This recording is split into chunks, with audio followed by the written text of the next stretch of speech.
Welcome to MentorcliQ's Mentoring Soundbites, where we answer some of the most common and important questions professionals just like you ask about starting, managing, and growing their mentoring programs. In this video, mentoring program leaders in the energy and healthcare sectors reflect on their strategies for measuring the success of mentoring programs. We hope you find this video helpful. Be sure to like and subscribe for more mentoring best practices like these. We're looking at each of the experiences themselves and what metrics we want to impact with those experiences. And so for the first pillar, we're going to measure things like every year we do an annual associate engagement survey. So we'll measure the associate engagement scores. We know what metrics those correlate to in terms of some of our member metrics, right? The happier our associates are, the happier our members are. There's a strong correlation there with our Net Promoter Score. So we're hoping that we can influence some of those metrics as well.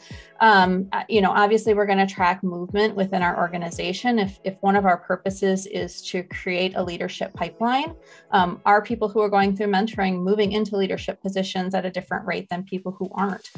So we're going to be looking at that. 90-day retention, obviously is a big one for us. So we're looking at what specific outcomes we want to drive with each of those experiences, and then we're trying to circle back and then figure out, okay, what are our kind of leading and lagging indicators of those metrics.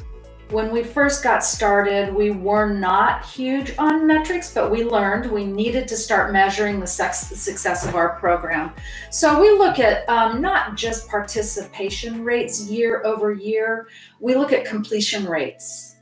Also, through our technology platform, MentorcliQ, we have ways to do surveys. We take that survey data, constructive or positive, and we use it for the next year's program, and then we report out to our participants. We look at mentee career growth, not immediately, but we try to follow our mentees, like take a look at what they've done maybe 12 to 18 months out.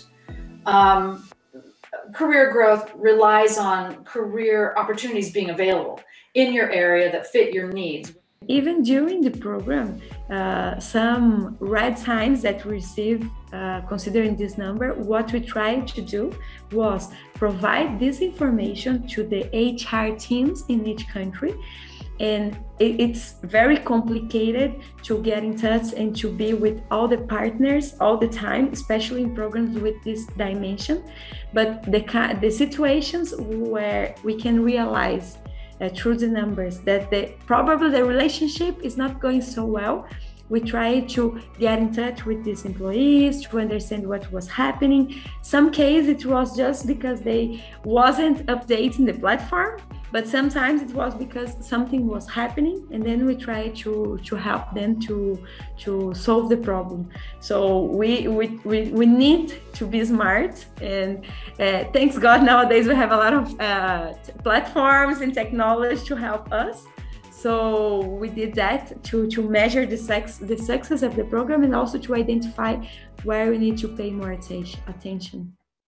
What's your biggest challenge with measuring program success? Let us know in the comments below. Measuring program success is all about gathering and responding to your data. And if you're using mentoring software, that's going to come back to seeing a return on your investment.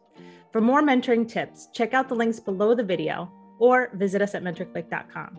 And don't forget to like and subscribe to get updated on mentoring best practices like these.